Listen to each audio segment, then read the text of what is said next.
क्या सिर्फ 4 पैसों की एक पहेली किसी इंसान की किस्मत बदल सकती है? एक गरीब लकड़हारे ने ऐसा जवाब दिया कि बड़े बड़े विद्वान हार गए और खुद राजा चंद्रगुप्त भी हैरान रह गए। लेकिन असली चौंकाने वाली बात तो तब हुई जब उसी लकड़हारे ने राजा से किया अपना वादा भी निभाया और 1000 स्वर्ण मुद्राएं भी जीत ली। आखिर उसने ऐसा कैसे किया, जानिए इस रोमांचक और प्रेरणादायक कहानी में।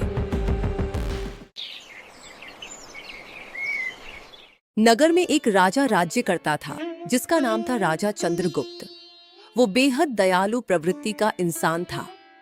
अपनी प्रजा के सुख दुख का ध्यान रखने के लिए वह अक्सर ही छद्म वेश में प्रजा का हाल मालूम करने महल की चकाचौंध से बाहर निकला।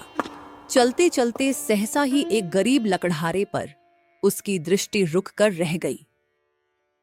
बेचारा बहुत दुखी लग रहा है, चलकर इसकी कुछ सुन लेनी चाहिए। और वो उस लकड़हारे के घर के द्वार पर जा पहुंचा। सुनो भाई, मैं बहुत दूर से चला आ रहा हूँ। ना जाने मंजिल तक पहुँचने में मुझे और कितना समय लगेगा। क्या तुम मुझे थोड़ा जल पिला सकते हो? प्यासे को पानी पिलाना तो प्रत्येक व्यक्ति का धर्म है। आओ यहाँ कुछ देर बैठकर अपनी थकान मिटा लो। मैं जल लेकर अभी आता हुए। भगवान तुम्हारा भला करेगा भैया। लकड़हारे के जाते ही राजा चंद्रगुप्त ने सोचा, करीब होते हुए भी ये व्यक्ति कितना परिश्रमी है। मुझे इसकी कुछ ना कुछ मदद अवश्य करनी चाहिए। इतने में लकड़हारा पानी ले आया। राजा की तंद्रा भंग हुई। लीजिए यह शीतल जल और थोड़ा गुड़ ग्रहण कीजिए। इस गरीब के घर पर इस समय आपको खिलाने के लिए बस इतना ही कुछ है। दुखी ना हो भाई, मेरी भूख प्यास तो तुम्हारे अच्छे स्वभाव को देखकर ही मिट गई है। लाओ ये चीजें मुझे दो। शीतल जल तथा गुड़ का सेवन करके मेरा मन प्रसन्न हो उठा है। सौभाग्य है मेरा जो आप मेरी झोपड़ी पर पधारे। परंतु भाई, तुमने अपने बारे में तो कुछ बताया ही नहीं। तुम कौन हो? तुम्हारा नाम क्या है? घर की जीविका का साधन क्या है? मेरा नाम राघव है। लकड़ियां काटकर बेचता हुए किसी तरह गुजर बसर कर रहा हूँ। लकड़ियां बेचकर कितने पैसे मिल जाते हैं? यही कुछ 4 पैसे मिल जाते हैं। ये बताओ कि उन 4 पैसों को तुम किस प्रकार खर्च करते हो? उसकी बात सुनकर पहले तो लकड़हारा मुस्कुराया, फिर बोला, पहले पैसे को मैं खा पी कर खर्च करता हूँ, फिर दूसरे को ब्याज पर देता हुए, तीसरे से अपना कर्ज चुकाता हूँ और चौथे को गंगा स्नान करता हूँ। लकड़हारे की बात सुनकर राजा उलझन में पड़ गया। मैं कुछ समझा नहीं। जरा विस्तारपूर्वक समझाओ कि तुम्हारी इस पहेली का मतलब क्या है। सुनो, पहले पैसे को मैं खा पी कर खर्च करता हूँ। ब्याज पर देने का मतलब है कि दूसरा पैसा मैं अपने बच्चों के लालन पालन पर खर्च कर रहा हूँ। बड़े होकर वे मेरे बुढ़ापे का सहारा बनेंगे। तीसरे पैसे को मैं अपने माता पिता पर खर्च करता हूँ। इस प्रकार मैं अपना पिछला कर्ज चुका रहा हूँ। राजा लकड़हारे के उत्तर से बड़ा प्रसन्न हुआ और बोला, तुम बड़े ही विद्वान लगते हो भाई। इस पहेली को कल मैं राजा के सामने रखूंगा और अगर महाराज प्रसन्न हो गए तो तुम्हारी दरिद्रता भी पल भर में दूर हो जाएगी। लेकिन मेरी एक शर्त है। क्या है वह शर्त, बताओ। शर्त के अनुसार तुम तब तक इस पहेली का उत्तर किसी को नहीं बताओगे जब तक राजा का चेहरा 1000 बार ना देख लो। कुछ सोचते हुए लकड़हारे ने हामी भर दी। ठीक है, मुझे तुम्हारी यह शर्त मंजूर है। लेकिन ध्यान रहे, अगर तुमने इस शर्त का पालन ना किया तो तुम्हें इसके गंभीर परिणाम भुगतने पड़ सकते हैं। ये चेतावनी देकर राजा चंद्रगुप्त लकड़हारे के घर से महल की ओर चल पड़ा। फिर दूसरे ही दिन राजा ने शहर में घोषणा करवा दी, जो कोई भी राजा की इस पहेली का सही अर्थ बताएगा उसे मंत्री पद पर प्रतिष्ठित किया जाएगा। राजा की तरफ से सूचित किया जाता है कि उसे मंत्री पद दिया जाएगा। सुनो, पहले पैसे को मैं खा पी कर खर्च करता हूँ दूसरे को ब्याज पर देता हुए, तीसरे से अपना कर्ज चुकाता हूँ और चौथे को भूलकर गंगा स्नान करता हूँ। बड़ा कठिन सा पहेली है। बस फिर क्या था, बहुत से लोग दरबार में उपस्थित हुए और सबने अपने अपने ढंग से पहेली का उत्तर बताना शुरू किया। अंततः उसने अपने महामंत्री से कहा, सुनो महामंत्री, क्या तुम भी हमारी पहेली का ठीक ठीक उत्तर नहीं दे सकते? अगर ऐसा है तो तुम्हें अपने पद से त्याग दे देना चाहिए। आप मुझे थोड़ा वक्त दें महाराज। फिर भी अगर मैं इस पहेली का हल नहीं खोज पाया तो मुझे आपकी शर्त स्वीकार होगी। मुझे मंजूर है महाराज। हम तुम्हें केवल 2 दिन का समय देते हैं। महल से निकलकर महामंत्री सारा दिन राजा की पहेली का अर्थ ही सोचने में डूबा रहा, यहाँ तक कि खाना पीना भी भूल गया।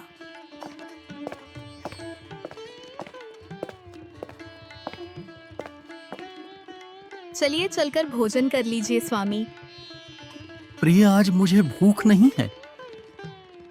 महामंत्री को परेशान देख उसकी पत्नी ने सोचा, अवश्य ही कोई बात है, अन्यथा आज तक कभी इन्होंने भोजन से इनकार नहीं किया। मुझे कारण मालूम करना चाहिए। क्या हुआ स्वामी, आज बहुत परेशान दिख रहे हैं, क्या बात है स्वामी? पत्नी के पूछने पर महामंत्री ने उसे सारी बात बता दी। तो केवल इतनी सी बात के लिए आप इतने परेशान हैं? अगर आप चेष्टा करें तो इस मुसीबत से बचा जा सकता है। वो कैसे प्रिय?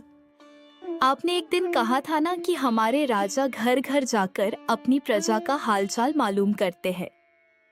आप यह पता लगाइए कि कल महाराज भ्रमण के लिए किधर गए थे।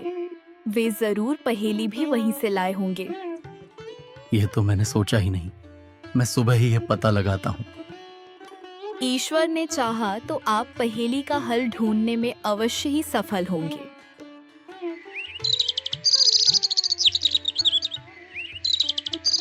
इस प्रकार महामंत्री अगली सुबह राजा के मुख्य सलाहकार से उस लकड़हारे के गांव का पता लेकर भेष बदलकर वहां जा पहुंचा।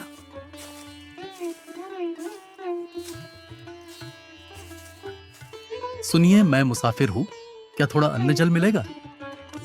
हाँ हाँ, क्यों नहीं, मैं अभी लेकर आती हूँ इन। थोड़ी देर के बाद, आपके पति दिन भर में कितना कमा लेते हैं बहन? 2 रुपए कमाते हैं भाई, इतने में हमारी गुजर बसर अच्छी हो जाती है। पर तुम ऐसा क्यों पूछ रहे हो भैया? महामंत्री बहाना बनाकर उससे बार बार वही प्रश्न करता है। उसी समय लकड़हारा भी घर आ पहुंचा और उससे भी वही सवाल किया। क्या आप ये बता सकते हो भैया कि तुम लकड़ियां बेचकर दिन भर में कितना कमा लेते हो? 4 पैसे कमा लेता हूँ। उसका उत्तर सुनकर महामंत्री ने उत्सुकता से आगे पूछा, और उन्हें खर्च कैसे करते हो? लकड़हारे ने वही बातें उसे भी बताई जो वो पहले भी राजा चंद्रगुप्त से कह चुका था। ये सुनते ही महामंत्री का चेहरा खिल उठा और वह बोला, अगर तुम मुझे इस पहेली का उत्तर बता दो तो मैं तुम्हें इसी वक्त 1000 स्वर्ण मुद्राएं इनाम स्वरूप दे सकता हूँ। लकड़हारा लालच से भर उठा, परंतु राजा को दी गए वचन के याद आते ही वो उदास हो उठा। काश मैंने ऐसा कोई वचन ना दिया होता। शायद मेरी किस्मत में 1000 स्वर्ण मुद्राएं है ही नहीं। उसे सोच में डूबा देख महामंत्री बोला, तुम किस सोच में डूब गए हो मित्र? मैं सोच रहा हुए, अगर तुम मुझे 1000 स्वर्ण मुद्राएं दे दो तो मैं कुछ ही पलों पश्चात तुम्हें इस पहेली का उत्तर बता सकता हूँ। क्या सच में बहुत ही अच्छा सोचा आपने। ये लो, इस थैली में पूरी 1000 स्वर्ण मुद्राएं हैं। आपको कुछ देर यहीं रुककर मेरा इंतजार करना होगा। मैं अभी आता हुए। ये कहकर वो भीतर चला गया और कुछ क्षणों बाद वह लौट कर आया और उसने महामंत्री को पहेली का हल बता दिया।